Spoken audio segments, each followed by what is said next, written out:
asked, looking at Paul. Or anyone of the other generals? The vampires took all our equipment from us, but it was useless at the time anyway. We block local connections from the rest of the world on the island anyway. There are only certain devices that can be used to contact others. Everything that can be used is either in the school or in the city, but it all looks destroyed from here. My research! Logan shouted. He started to think of all the gadgets he had still left in his room. Everything he had built over the years he had brought with him. Were they destroyed too? All right, let's calm down, Quinn said. The more time they were spending standing around doing nothing, the more people were starting to worry. Let's try to find something that will help us get in contact with some people that may know what the hell is going on here. Peter, if you could run to the city, see if there's anyone, a single person who's alive. Bring them back to us. Tell them Paul is here. The reason for picking Peter was because he had unlimited stamina. Endlessly around the city trying to find someone. He also had great speed on top of this due to his stats. The others looked quite shaken, and the only ones that would have been able to do a task like this, he would have rather kept close to himself. The group minus Peter all started to head to the school, and along their path they had spotted their first person. Quinn immediately ran to them using his super speed. The person was dead. More precisely, he was burnt to a complete crisp. His hair was frazzled. The person on the floor wore the standard military uniform and was one of the military personnel. Stop. They continued to walk towards the school. Stop. They noticed several more bodies, and Quinn decided to individually inspect each one. Every single one of them was utterly fried. There were specks of blood on the floor here and there, but Quinn could tell it was worthless thanks to his inspection skills. After dipping his finger in the blood, it did nothing for his stats. Whatever happened to these people, they had been hurt beyond belief. If you noticed, Zia said, so far all the dead bodies we have found, it's only the guards. I can't see any of the students. You're right, Layla said. That shouldn't be too unusual, Logan replied. Remember, it was the summer. Most of the students had already returned to be with their families. There weren't a lot of students here to begin with. Hearing Logan say this, many of them started to think of their own families. They were all okay in this. Even Layla was thinking about fewer. She couldn't help but worry a little. Reaching the school, most of the buildings had crumbled away. There were some parts left up they tried to explore, but it looked like everything was destroyed. Just in case, though, they all split up to see if there was anything they could find. Borden had even taken Borden out of his little side pocket box, so he could search as well.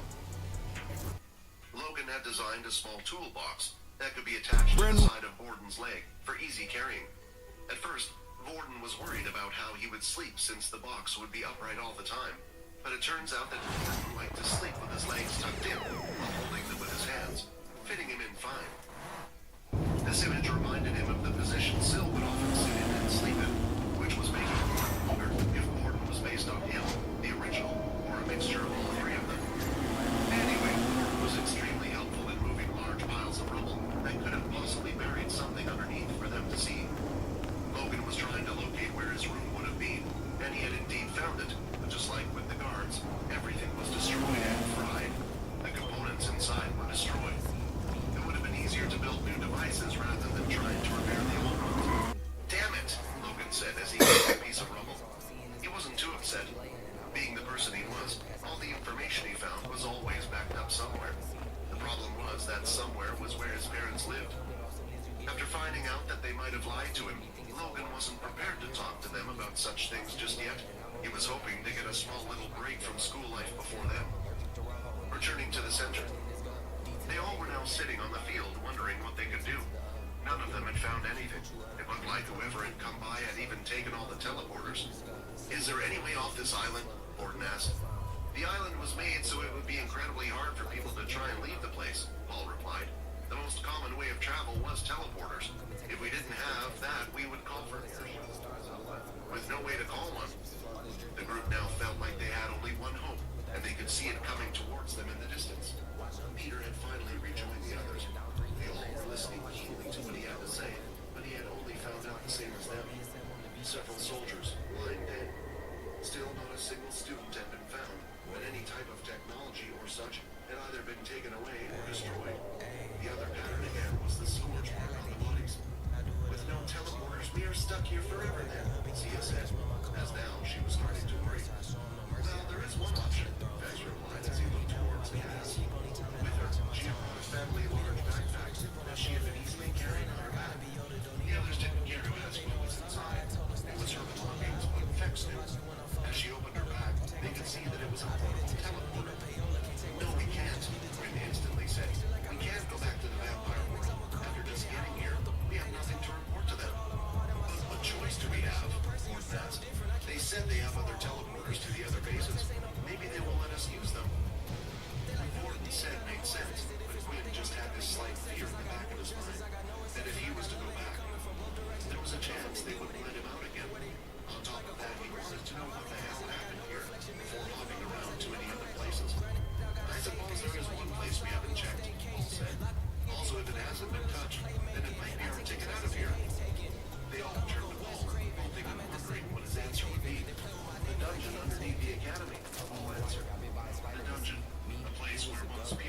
an area where they placed the troublemakers of the military in.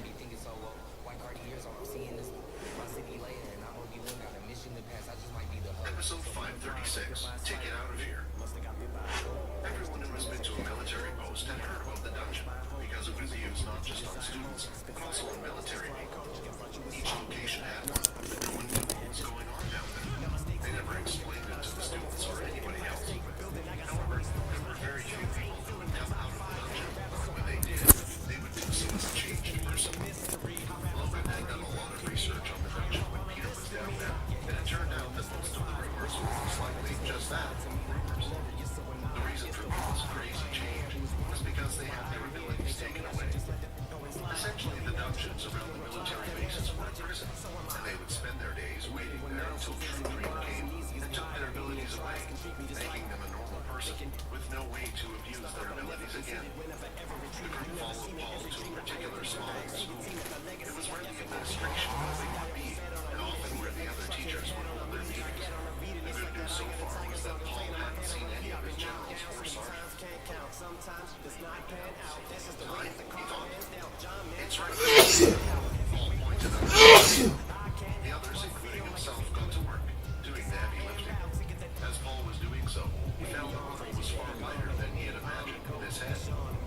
Of course, he hadn't even had time to get used to his new body. So much you could learn. So right now, he was on a learn as you go basis. When the rubble was finally cleared, there appeared to be what appeared to be a large trap door. This is definitely the place, Peter said. Only the trap door was what it used to be. I'm about to be 3-0 in this shit, man. Nah, I'm finna be 3-0, nigga. The building was seen inside. Past the trap door, there was a descending staircase. I'm 3-0, nigga. Lights are on, Layla noticed. Is someone inside? Here we go. Nigga, this is my third game. Nigga, I won every game, nigga. Walking forward and taking the charge this time, while the rest followed him. It feel better. I ain't going. After new patch, it feel a little better. Okay, okay. That's on me, that's on me. The whole situation, and honestly, if there were people And your heart starts to underwhelm. If I could be. taken away, they would have had a huge I don't think it's than the others. For more reasons, Yep. Oh, I thought you stole that. stay with me. You know this place better than anyone. Here. To the front. Where the hell is my big man? Staircase, it was the same. They could see bodies lying across the floor, but for the first time, they also spotted a student in a uniform. The students all looked at him, wondering if they could figure out Fucking miss. one of them recognized the body. It was hard to tell. One more. Like arms Oh my god. Oh, first game on, first game on. here was a Let second. me lock the fuck in. There we go, good still. Once the staircase had ended, they were finally there in the That's on me. dungeon. Green eye. Dungeon was You got your board. Oh my god, how is that a fight, baby? I'm 7, bro. My first game on. Still first game on, bro. base. The same materials that were used to build parts of the base were also used inside. The room was felt a bit like a square-shaped shopping mall. When they looked up, they could Hey, see big man, switch, bro. Let me guard the paint. each floor was lined with rooms on each side. Rain. Oh my god. They have enough doors here to keep the whole school under here, Vic said. Why do so many? Started There you go, good still. explaining the idea behind it. It was designed that way. Good though, you get though. There we go. Ideals. The military was afraid that these ideals were able to convince a whole group to go rogue. So they built a room for each student that was present in the school. Hell no, get that shit up out of here. Also a separate one underneath the city as well. Nice. There we go, good boy. You're saying it's better. All the way. Oh, on his fucking face. Yo, y'all should let me get pink, bro. I got a high ass interior. Oh, you got it. Oh, who is that? Patch? Yeah, patch. Oh, yeah. Get in, get in. Actually, no. Fuck it, cause I got a high ass fucking There we go. perimeter too. Perimeter 2, oh, yeah, good. Yeah, you need one outside. And some had been broken open. Still, they hadn't found a single person alive yet. I get my jump shot down once I get down. I got a baby on me, I got a baby on me. Oh, he do too. Outside. These bodies inside had different wounds. There we go. Yes, they were scorched, but they also had Good bucket for it. some had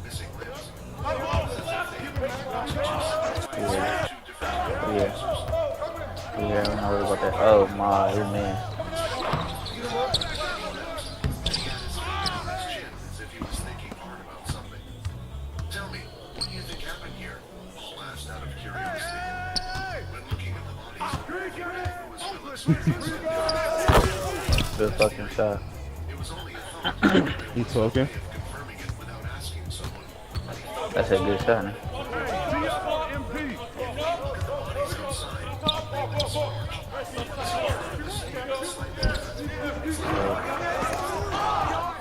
No way he comes down with that shit, right?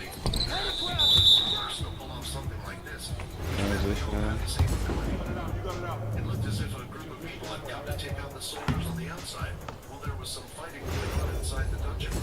And when the intruders from outside came inside, they used their abilities on every soldier to make sure they were dead. There aren't many people that have the strength to take on the military. Even Fitzgerald was like this. If I was to take out the soldier, that would be the fire ability from the big four. I got a fucking baby in this. Easy. Good shit. His bottom lip, he had lied slightly. There was one more family that would be able to replace his own family. Looks like he and There you go, grab that bitch. the same lines, Paul said. He could tell his mom was a very observant person. Yeah. Did the big four suddenly attack? Layla asked. I mean, I understand that the big families come together. Everything says is true. This was the plan. That's what we're trying to find out, Quinn said. The group continued to walk, and now they were out of the main area.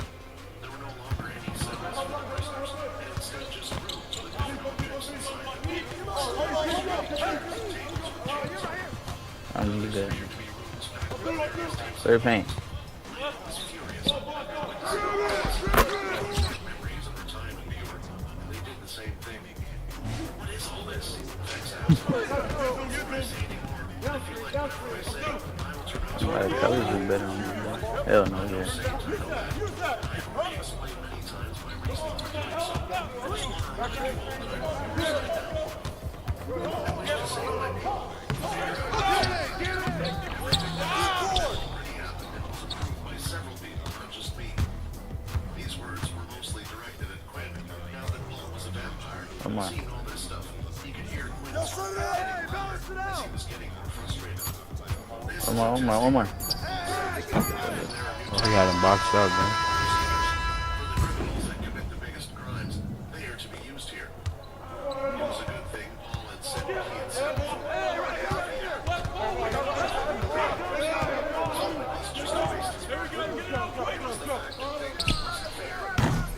I can't hit a shot right now, bro.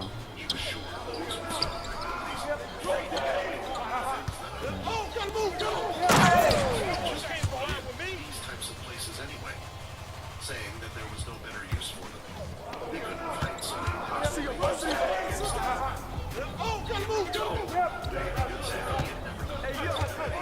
have been one of these people as well. Okay. The reason we're down here, though, is because the experimentation wasn't just on people, but on new technologies and such being developed. Paul said.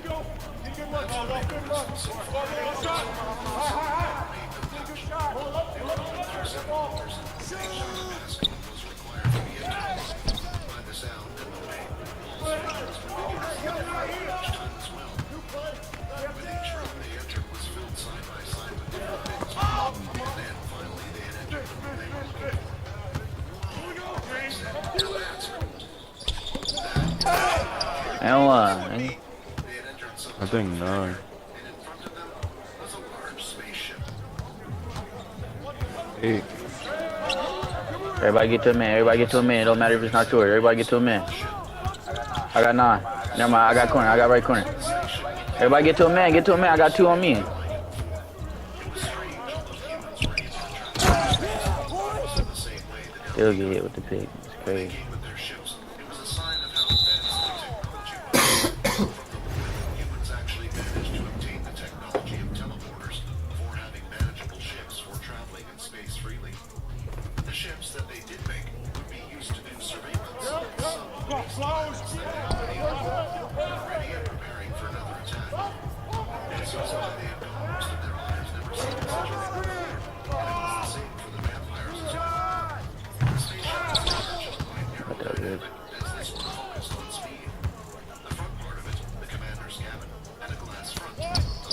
I hate when that shit happens, bro. He jumps early and gets the block. like a paper airplane. It wasn't like a plane where there were two separate wings. The back end of the ship was slightly larger and thicker. One more. Thrusters that would be as Crosswalk violation. thrusters in other areas for control. It's a new one, that it's still in the testing phase, but it's a fighter ship. I'll explain. As long as it has remained untouched, there should be a few things on board. Weapons, mecha suits, exploration vehicles. It also has Although all of their destinations lead back to this place. They Wow, are he made that. The others couldn't wait to talk to the scientists. Clear paint, clear paint. Hit 0. She tried to get her balance. Slowly, There you go.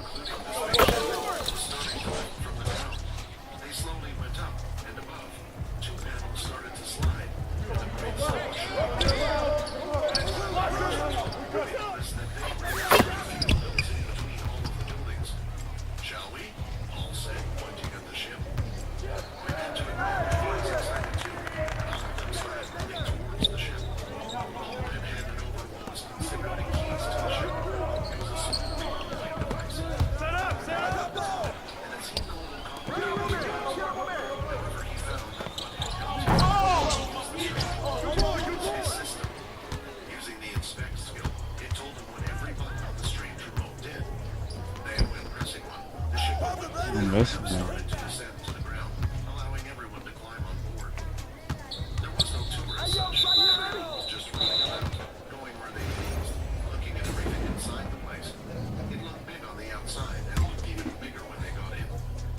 Upon entering the ship, you would be in the beginning of the big empty space with not much inside. This room, there were several cabins on the left and right. They would go off into certain areas, such as a large canteen, a sleeping area for everyone, a training room, a research room, and even more. Everyone was sitting. Bro, you niggas choose, bro. It was like the whole school faculty had been compressed into one place. Seeing everyone's faces like that warm, Paul's he felt bad. Because he had only been thinking about pleasing the Hell no. and winning this long dark. Hell no. He had never had Charging. Ain't no way. No Thank basket. you. many uniforms. No It was a basket. design they were not too familiar with. They were all still in the clothes they had borrowed from the 10th castle and didn't fit in with the current times, so each one of them decided to change. The clothing was made with the latest technology in breathable air, made out of high-quality materials. Don't that leave would MP regulate open on the human wing. body temperature. It was almost like lemon gray in design and had little lights of blue liquid going throughout that would regulate the suit tone. It's made of a special type of beast that is powered by its crystals, Paul said. In a way, it's beast gear armor, or more precisely, beast gear clothing.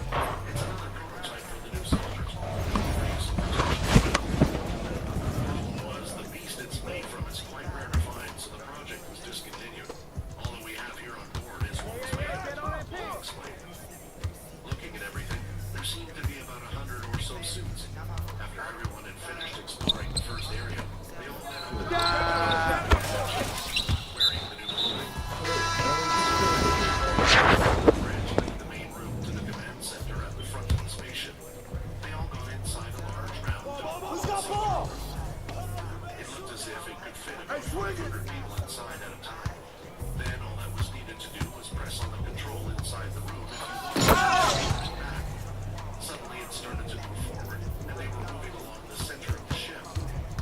Looking through the glass, they could see below them the storage room.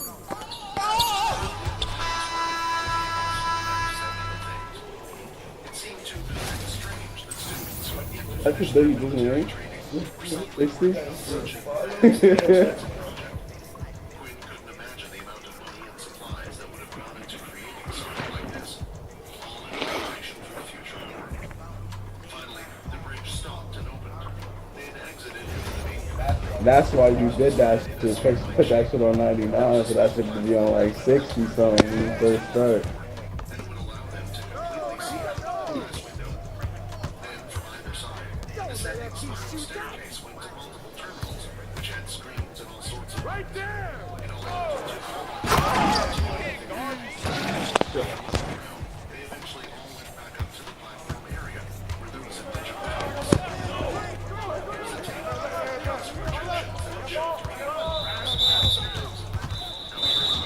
You want to play another 60? You want to play another 60? Yeah, but it's like 60 overall to like, I think 90. You know, it's like, no, 92.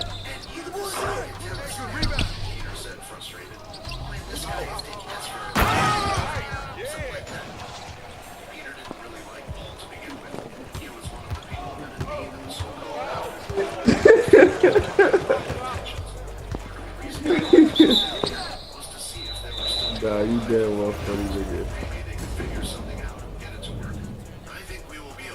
Yeah, make a big man, bro.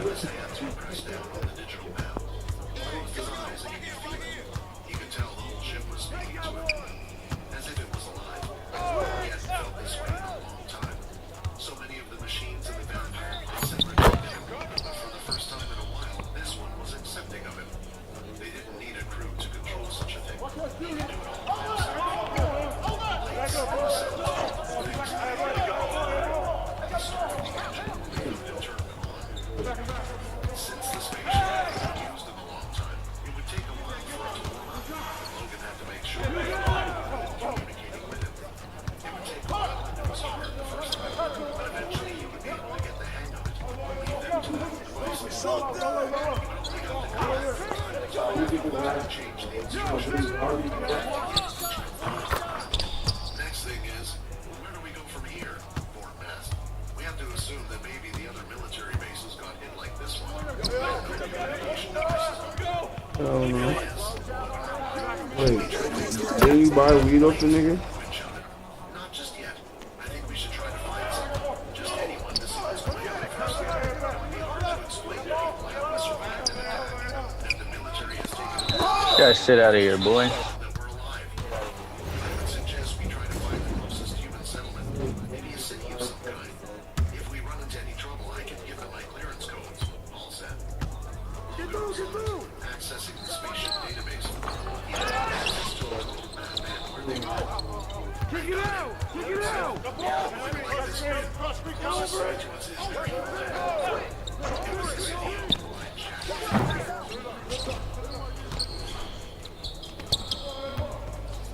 Episode 538. Survival. Blood. No, we can't go there, Peter shouted in protest. Unless we're going there. Throw it up and it goes in. Everyone was silenced in the room by Peter's words. He had come off a little strong after hearing Jeff's statement. He said nobody knew about it. But his crew, Jack, was part of the Big Four. His faction was so big that he owned a huge My son about to be brown, 60 overall, silver soon.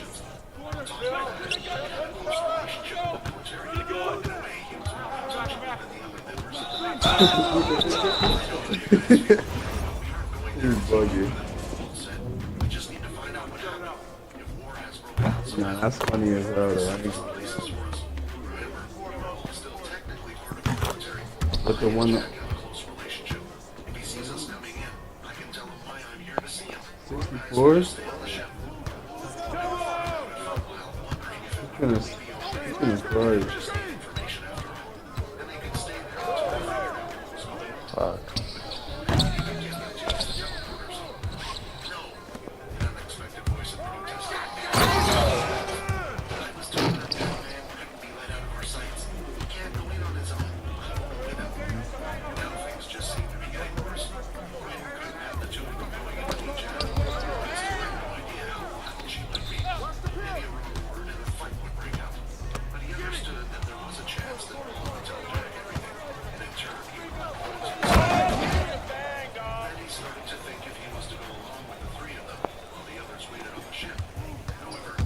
Make a max height. Oh, you should. Max height with max wingspan.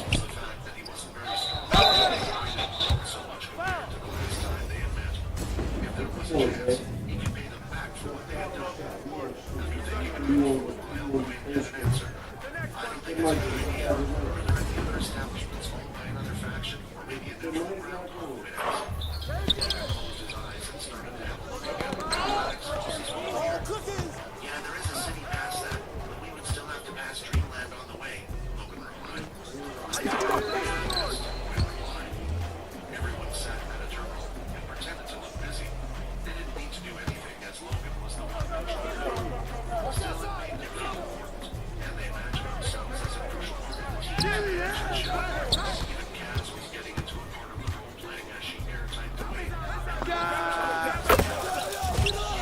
Ready for launch? Kaz asked. Yes, all preparations have been made, Logan replied.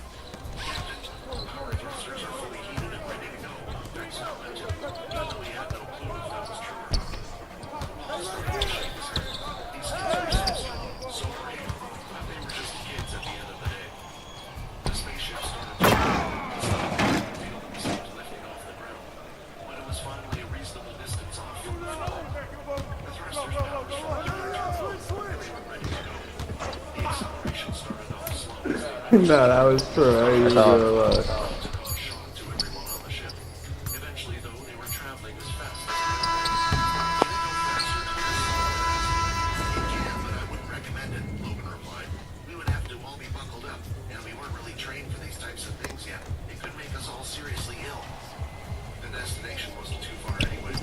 For a spaceship, at least they had to travel a few miles over the sea. The ship was a little easier to maneuver than a plane, and was able to make some movements. Moving up and down left and right quickly for its size. You have arrived at your destination, Dreamland City, a voice said. It was a soft feeling as they set off the ship.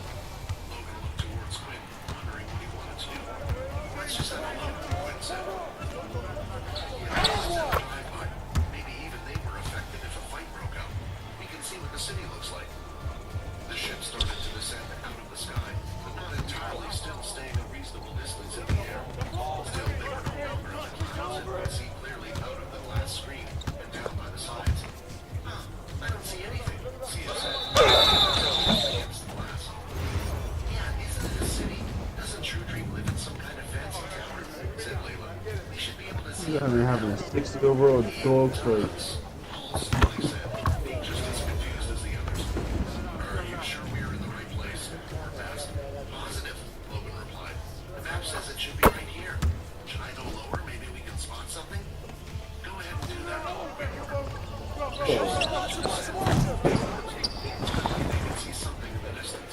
This shit is nuts, nigga. This fucking nuts. Twice in one day. Just like with the military base, everything was destroyed. Several times worse. All of the structures Stop dick, yeah, nigga. Fuck is he talking about? were there.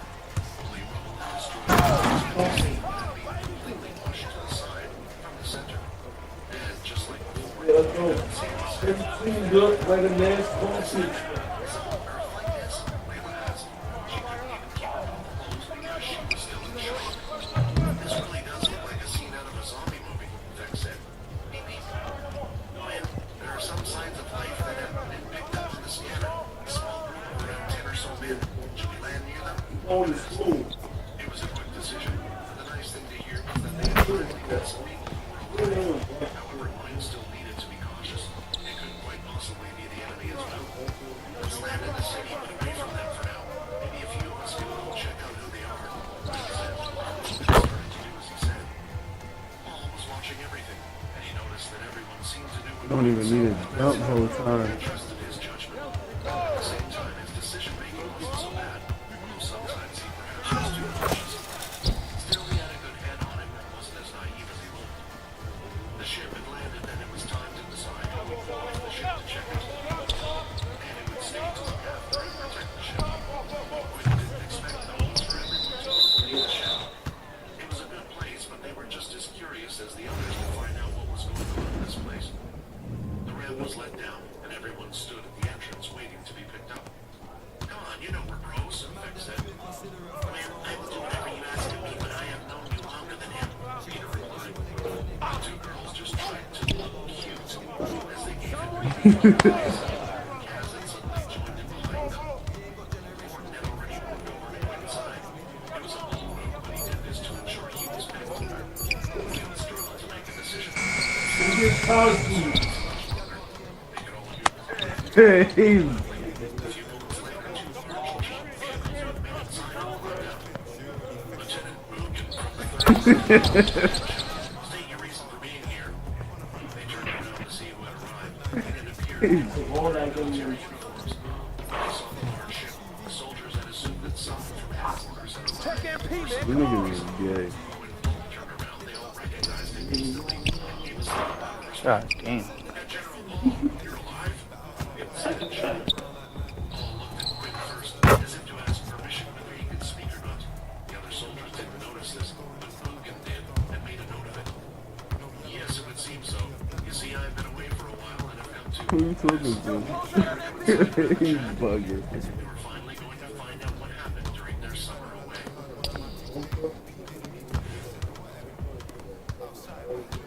Episode 539, One Family. Most of the soldiers had decided to head back to the temporary base that they had set up on the field. 3 of the men, including Lieutenant Buchan, had decided to come on board the ship. When entering, even though they wished to keep their composure, it was hard for them too. Their eyes at the spectacle of the ship was, they knew that there couldn't be many in existence being made of this caliber. Most likely the military only had a few. This was why when they first saw it, they believed it was coming from headquarters. It was a big surprise when they saw it. Stop fucking fouling, nigga. Get this shit over with. Word, bro. Not 1 minute left. Situations just like That's what I'm saying. Get this shit over with. to not make things look suspicious, the others, including Quinn, were acting like Paul was their leader. They followed him behind as if That whack ass big. they were quite a distance away, so much so that the lieutenant thought he would be free to speak without the others hearing him.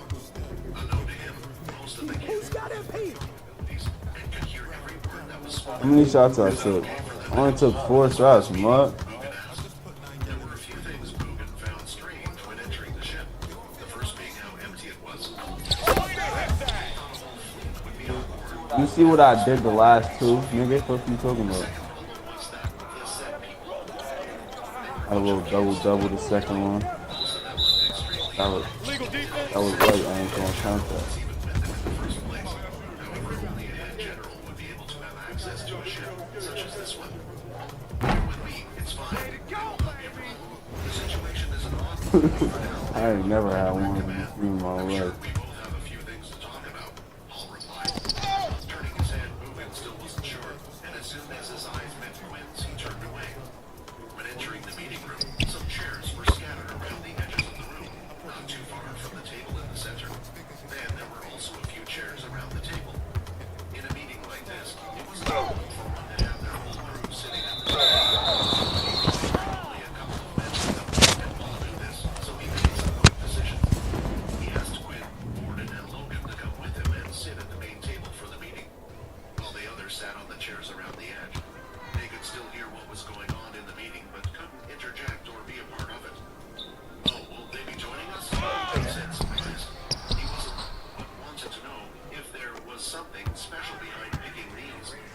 You'd be surprised at how talented these kids are. Why, I believe they will be something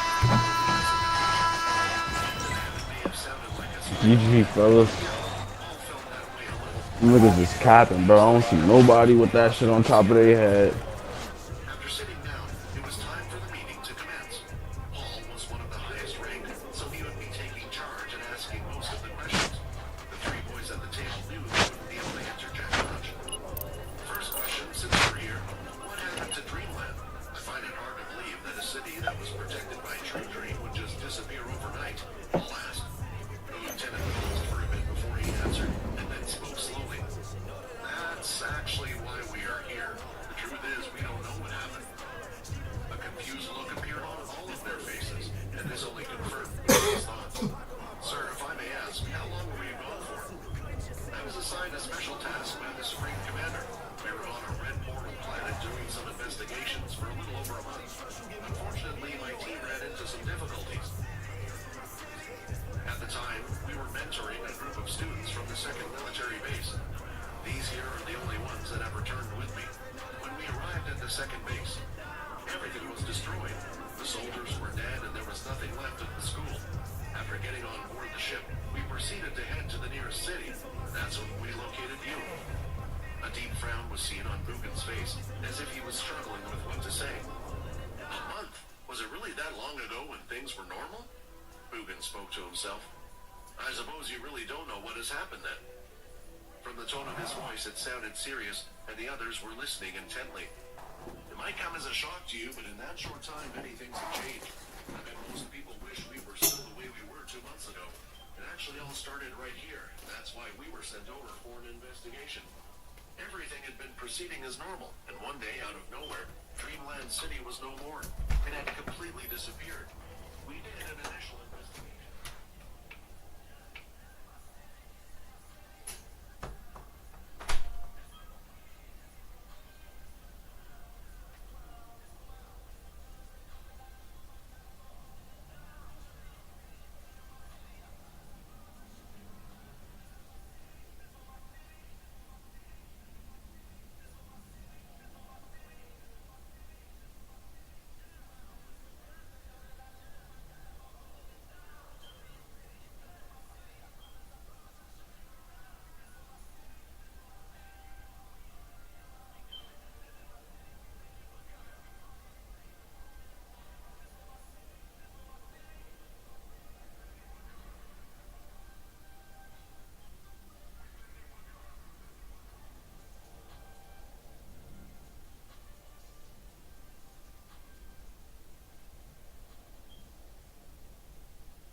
because they were at the table, they had to take every question seriously, even if Boogan didn't want to entertain the students there.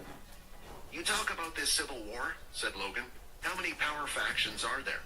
I assume there is a front-runner in all of this. Someone who is ahead, and possibly some hidden factions that have chosen to come out. Boogan thought it was a good question to ask and one that needed answering. These kids did understand after all. If you were to ask many, even without True Dream and his men, the military was still the number one power, Boogan replied. It was also still the one that people trusted most, but that started to change. After the attacks, people started to switch over to the other factions rapidly, and the military's strength weakened. We no longer have a hold on these people. It's a lawless era, where you choose where you want to be. The way we see it, a person has a few choices. To join the military run by Oscar, the Supreme Commander. Join one of the three families, the Greylash family, the Sunchild family, or the Bree family. And then there is also one more powerful faction than that. Rather than hide in the shadows, has decided to come out altogether, pure. They have gained the most out of everything that happened, making themselves public, willing to take in anyone. Some of the medium-sized factions had teamed up. This had made them become one of the major powerhouses for a short time, and they had tried to take Pure down. Pure completely annihilated them, which only helped them even further. Hearing this started to make Layla feel a little nervous herself. What about the Dalki? Quinn asked. Have they reacted to this? It was well known to everyone that the Dalki was keeping an eye on them. Perhaps they even had some humans who were working for them. Humans who didn't believe they had a chance of winning the war after seeing their power. No, they wouldn't. Paul was the one who answered. Why would they? If humans are fighting and killing themselves, then they will just come either when we are at our weakest or when we are trying to recover. If they come now, it will only give the humans something to unite over again and fight together. It was a fair assumption to make, but they didn't know what Quinn and the others knew, that the Dalki were created by the vampires. Who knows what the real reason was for the Dalki attacking the humans? Boogan continued his explanation of how the world currently was. Every faction now is under one of these powerhouses. No side is helping one another, but at the same time, no one is fully attacking the other side either. In this stalemate, there is a bit of a race going on. First, the favor to win the people over. The sub-factions underneath the big houses, the military, and so on are doing it.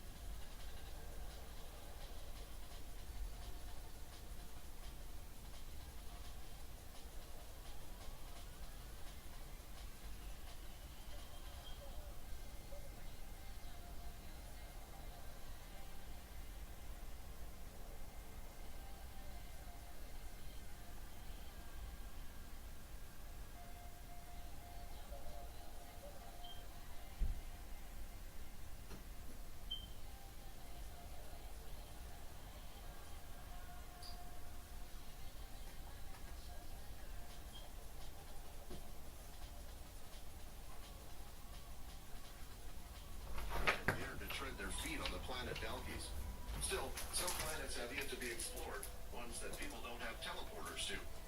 The military has the most spaceships in this regard for travel, so we have the advantage there. Crazy was the thought that came to many of their heads. So many different things had happened in such a short amount of time. The world just seems completely different from what it was before. However, it looked as if Boogan was ready to speak again, as it was not the end of it all. There is one more thing that the powerhouses are fighting for. First, the search for True Dream. Many just don't believe he is dead. Who would get rid of an ability like that instead of using it for themselves? This is why we were sent here for investigation, to see if there was anything we could find linking it back to True Dream. Unfortunately, there have been no results so far. Borden couldn't agree more. His family wouldn't just outright kill True Dream. That wasn't enough, and his ability was a good one to have. More so than likely, he had become one of them. While thinking about this, he could hear the sound of metal clanking against the floor. The last point, I have put these two together because they are similar. Each of the powerhouses is searching for Richard Eno. Quinn had jolted back a little, a sudden movement from his seat, hearing the name. Part of the reason why he wanted to come back to Earth was to find Richard Eno himself. He had questions he wanted to ask. It was his most likely suspect, wondering if he was the first king. Not only was he looking for him, now Boogan was telling him that everyone was looking for him. He had introduced many different technologies into our world. Some feel his ability might be related to this. However, as soon as all this had started, no one was able to find him either. At least, that's what our intel says. The meeting was finally over, and it looked like it was already dark outside. Paul offered the 3 men to stay over and sleep on the spaceship for the night. After all, they had plenty of plans. They accepted. They felt like they had to due to Paul's position. After communicating and radioing in to let the others know their plans, they decided to stay for the night. Once they were asleep, the others secretly met in the meeting room to have another discussion. Watching the 3 men, Peter was placed in charge, as he wouldn't fall asleep like the others, and as long as Quinn ordered it, he would follow it through. This time everyone was sitting at the table, and it took a while for any of them to be the first to speak. They were still trying to wrap their heads around everything that they had been told. "Let me help you guys out a bit here," Paul said, starting off the conversation. "There isn't much you can do. The way it is out there, according to them, we only have one choice. To join one of the powerhouses, we have to look at the task or mission at hand to gather information, correct? We can't do that by becoming a wanderer, but now the situation has changed. The military doesn't hold the keys to everything anymore, and at any point in time, there could be a big clash between them all. The question is, which one are we going to join?"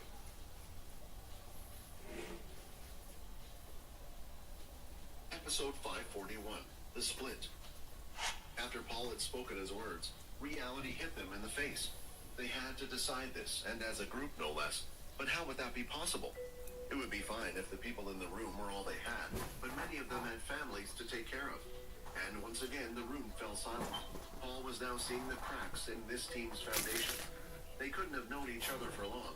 The school system didn't allow it, yet they had to trust each other so much. This proved that Quinn at the moment was still not fit to be a leader. If so, then Paul would have made a second suggestion to them all. The fact that Quinn hadn't suggested this himself proved it as well. "I guess I will start again," Paul said. "I think we should rule out going to the military as an option. The people who are in power there will keep their positions till the end. You would have to start from the bottom, and there wouldn't be much we could do to influence or change anything. At first I thought maybe I could use my position of power, but the way things are, I don't think that's possible anymore. They would most likely ask me to lead a team and send me on these expeditions where they hunt for beasts. They would find out in an instant that I no longer have my ability. It would be a tough one to explain, and even if I could, times like this I would be demoted from my position. Joining the military won't be advantageous for any of us." It was one option down, but for some reason, it didn't feel like it had gotten any easier, and the tension in the room felt heavy. Should I just pick one at random?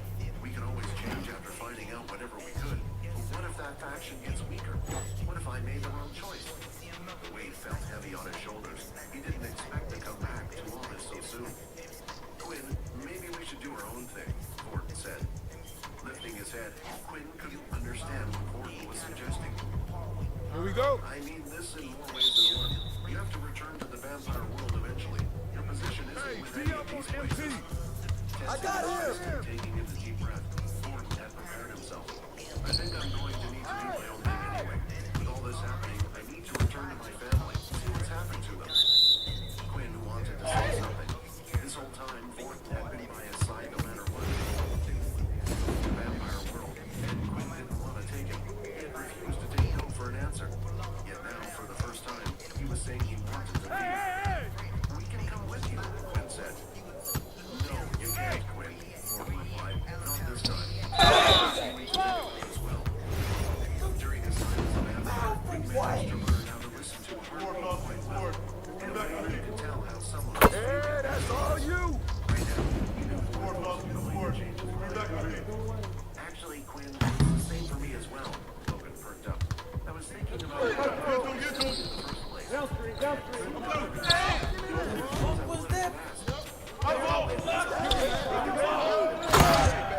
I'm there, I can give you as much information from that powerhouse as possible." Hearing something like that, it won't be selfish of him. His head naturally turned to the as it looked like they wanted to say something as well.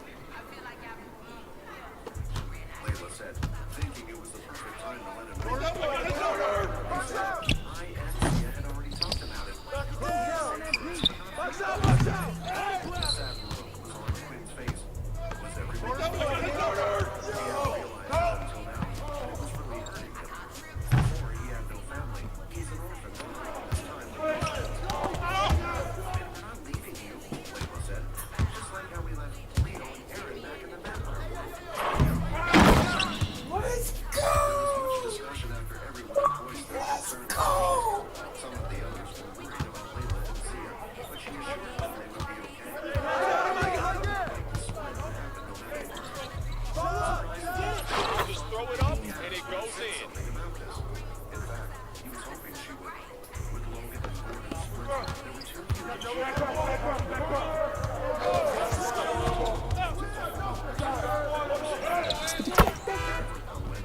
go as well. With the decision made, they needed to decide a few things. First, what to do with a large ship. It was far too large for them to take it to any of the planets or such without causing a scene. Again, Paul had come up with a suggestion. There was no need to. The ship was mainly powered by they would need to gather more at a later point somehow, but they didn't need to worry about that right now.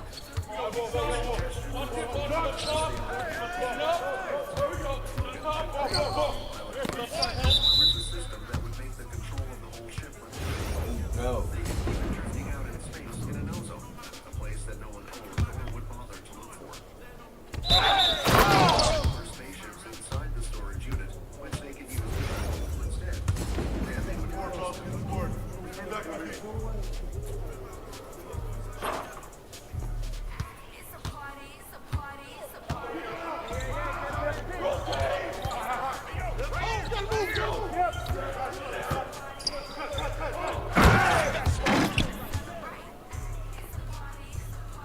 and whenever they had, they could bring back to the main ship. They would essentially treat this large ship as their home base, drifting out in space, moving to and from. As for the person who they had chosen to stay on board, they had two choices. It would either be Fex or Peter. They could choose from them whenever they needed to. However, when Fex was suggested, he complained non-stop about the idea. If he knew he was going to spend his life on a ship, he would have just stayed back on the vampire planet. In the end, Peter was selected as the person for this role. He didn't voice any concerns because he wasn't there to voice them.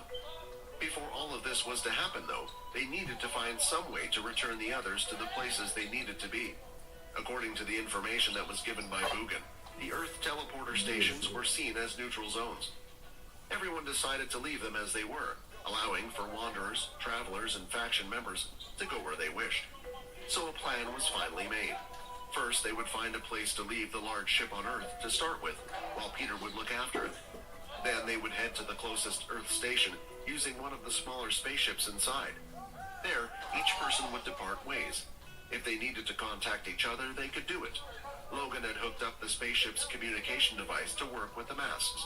No matter where they were, they could get in contact with the large ship at any time. Then, as they headed out into space, it was up to the rest of them to decide where to go from there, which faction to possibly join. There was no time frame given, but it was clear that for Layla and Sia, at least, they wouldn't be able to just come back whenever they wished. While Logan and Borden would perhaps be able to move more freely, going back to the ship and their families, and meeting with the others from time to time. The first to leave the room after the talk was over was Quinn. "I'm going to get some rest," he said. "I'll see you all tomorrow." His eyes looked dead, and everyone felt a little strange. They hadn't seen him like this before. "We have no choice. Everyone is fighting against each other," Logan said. "This is best for everyone, and Quinn as well." No one replied, and one by one, people started to leave the room, until there was only Vorden, Paul, and Kaz, who had remained to keep an eye on Paul. "There was something you looked like you wanted to say earlier," Vorden asked, as if there was another option. Paul was right. This boy was very perceptive indeed.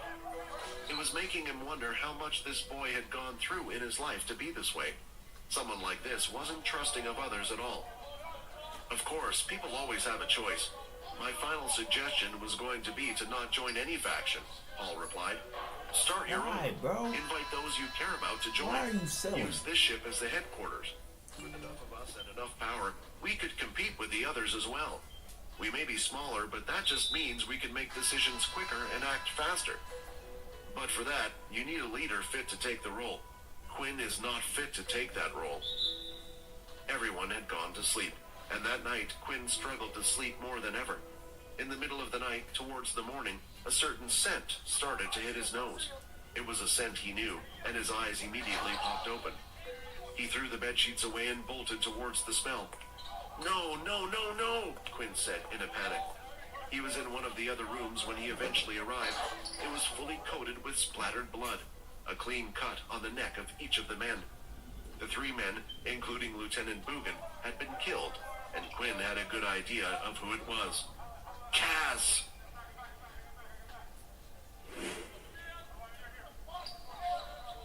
Episode 542, Dead Soldiers. Quinn stood in the doorway staring at the bodies. At the sight of the blood, saliva began to form in his mouth before he realized it. Something like this hadn't happened in a long time.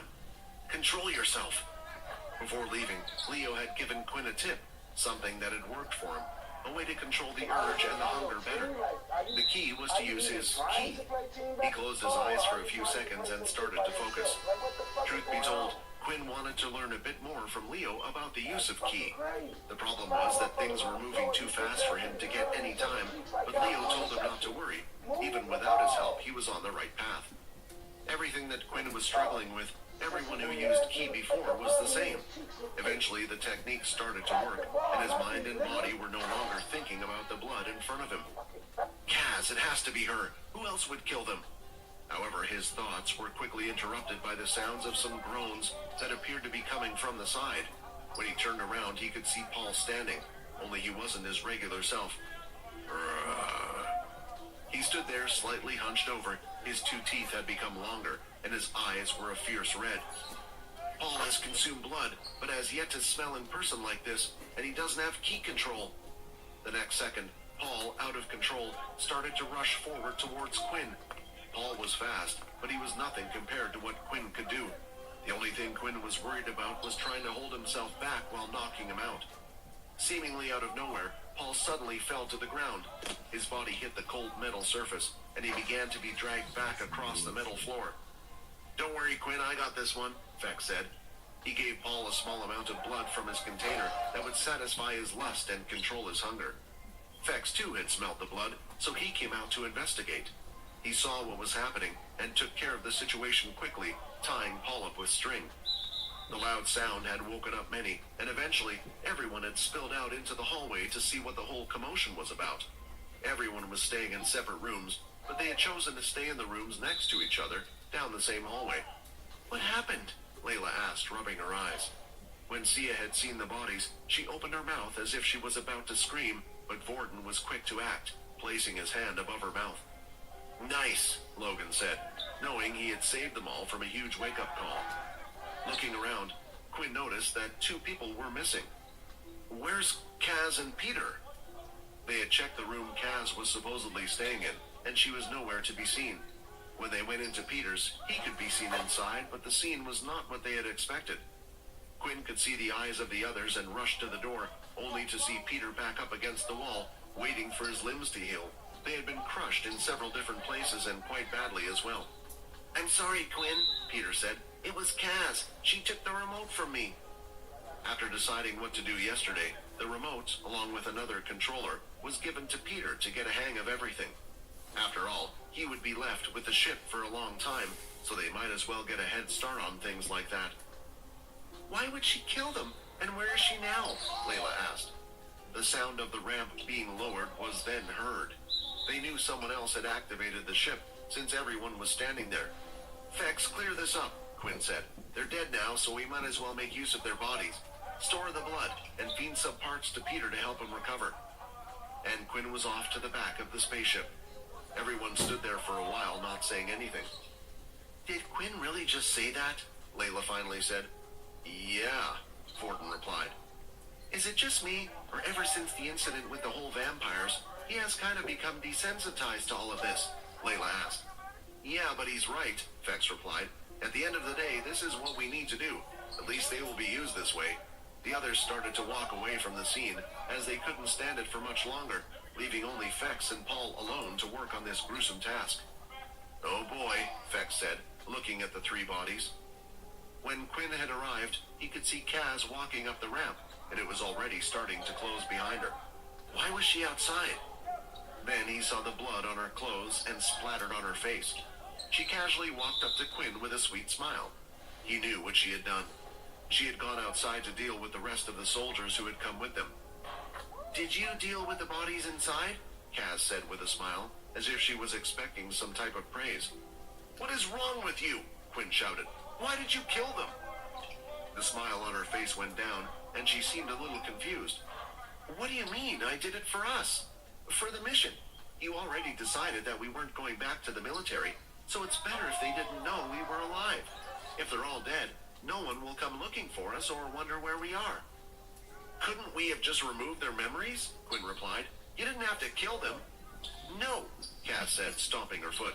That, Lieutenant, it wouldn't have worked on him. I know it. We can't just leave one. They all need to die. It's for the mission. And attacking Peter? Quinn said, looking at the ground. He had his hand in a fist, ready to get into a fight. Was that for the mission as well? This was something he couldn't forgive. He didn't care what position Kaz held. She couldn't just go around hurting those close to him like that. Peter was just being loyal to him in the first place by refusing to give up the controller. I didn't kill him when I could have. All I asked was for him to hand me the remote. I thought I would surprise you by doing these dirty tasks for you, so you didn't have to get your hands bloody. Were those tears? Quinn thought he could see. Seeing them had pulled his anger in a little. He was still annoyed, but everything she said seemed genuine. I did a good job, didn't I? She asked. Quinn was starting to realize that maybe that wasn't what he initially thought. What the hell did the first family do to her? Just run these things by me next time, Quinn said. Quickly picking herself up, Cass walked past Quinn as normal and started to whistle as she headed to her room. What? Was that all an act? But it felt so real. Seeing Cass now and the one before, which one was the real one? Oh, I'll be in my room sending an updated report about the situation on Earth, so don't go looking for me, she said. When Kaz arrived in her room, she closed her eyes and started to think of a certain individual. Eventually, someone connected with her and she replied, Oh, Kaz, I see. Making your first report. It was the 8th vampire leader, Jill. Before leaving, she had set up a connection with Kaz using her ability. This way, no matter where they were, they could communicate telepathically. However, because Kaz didn't have this ability, she couldn't just send messages to her. The connection had to be made. To Jill, it was similar to someone trying to call her on a phone, where she could either accept or reject the call. Kaz explained what she had learned about the state of the human to Jill, and it was her job to report it to all the others. But she wasn't completely loyal to this system, because Bryce had told her something else as well. If it was deemed really important, she was to come back and directly tell them before going to Jill. She felt like there was nothing worthy to report to him, though. And what of our people that were there before? Have you learned what happened to them? Jill asked. And no information yet, although they might have died when this Greylash family attacked the bases. That doesn't account for all of our spies. Strangely, not a single one was responding. I will update you again once we have more information. The report was complete. Upon returning, everyone was now in the kitchen. They were meant to have breakfast, but it looked like after what they had seen, they weren't really hungry. Where did you put the blood? Quinn whispered to Fex. There's a freezer that's cold enough to store the blood, and I took some bags from the medical bay. It was good to know, as Quinn planned to take a dip into each of their blood types to improve his stats when he could. Oh, what about Kaz? Fex asked. All I can say is, we need to keep an eye on her.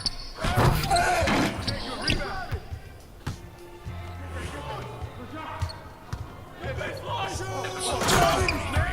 Finally, by Warden.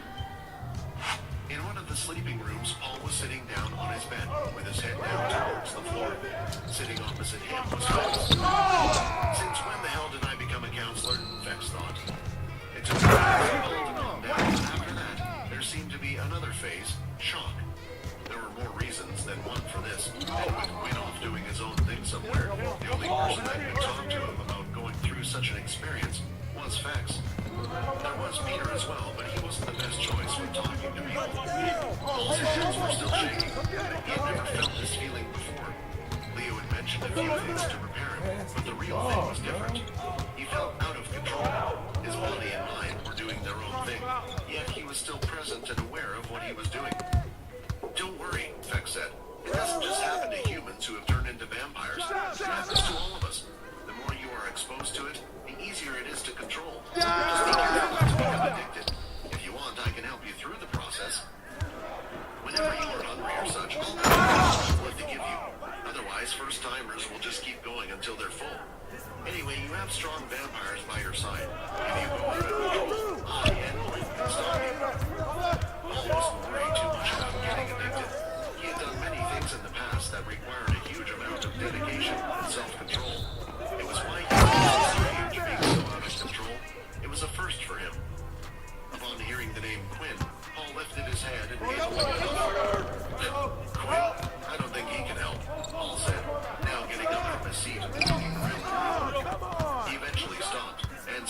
out of nowhere, punched the wall. A loud clang was heard, but the walls were solid and only a small indentation could be seen. Isn't he supposed to be the leader of this group? Why can't he control that girl? Why do those men have to die? All asked. The situation is complicated. She's not from our group, so she doesn't really listen. That's just an excuse, I'll snap. If he's the one in charge, then he needs to make sure she doesn't fall out of line. I know he didn't order this, he's not like that, but it's also his responsibility to make sure things like this don't happen. I don't understand why all of you are so trusting of him, when all I can see is him being inadequate. Fast paused for a while before replying, and then finally gave his answer. But he managed to save even your man right. Maybe Quinn doesn't make the best of decisions sometimes, or is too slow to act. When it truly matters, he does shine through. He saved my life, you know. You saw all those scary-looking old dudes in the council room, right? He went up against every single one of them just to save me. Being a good leader is not all about good decision-making. People around him know that. Rather, it's about picking the right people and gaining their trust. Just like Quinn would do anything for us, I'm sure we would do anything for him as well. For me, that's a good leader. After consuming a few droplets of blood, Quinn had gained 1 point in strength stat, bringing his strength up to 49 without holding any weapons. It was getting harder to gain stats through different people's blood. However, it was still the quickest way for him to get stronger, as leveling now required a huge amount of experience. The only problem was when he would hit his cap on stats. The reason Quinn wasn't around was because he had gone out to the field to search for the ruined city. He had found remnants of where the army had set up a temporary base, but it had completely been destroyed, and Quinn couldn't find the bodies anywhere. Whatever Kaz did, she did a good job of hiding it. Quinn was only able to find it through the few specks of blood that were dried up on the ground that his system had picked up for him. When he finally returned, it looked like everyone was now ready to set off, and so that's what they did. The first goal was to hide the large spaceship. They went to a mountainous area that was supposedly not too far from the closest Earth station. It was a great spot as they were surrounded by large mountains that people wouldn't climb up, and it was far from any signs of life. The only way one would see it was if they were flying in a ship of their own. This was only meant to be a temporary stop for them anyway before moving out into space. Then Peter was like, Way to grab it! Go, push it! and the group said their goodbyes before heading off. The one who had spent the largest amount of time saying goodbye was Logan. He had been busy giving him pop quizzes on what each of the buttons did on the autopilot system, as well as on the ship's controller. Same as before, Peter was brilliant at memorizing the information. Peter, we will be back to create more things together. Stay alive, Logan said, before they headed off to the storage room. Heading to the storage room, there were indeed several spaceships that were smaller in size. Beforehand, Logan had been busy modifying one of them. The ships in the storage room were the standard ones the military would use, so he made a few changes to make it appear more like a commercial one, while concealing the few weapons it had on board at the same time. This was a lot more basic in design.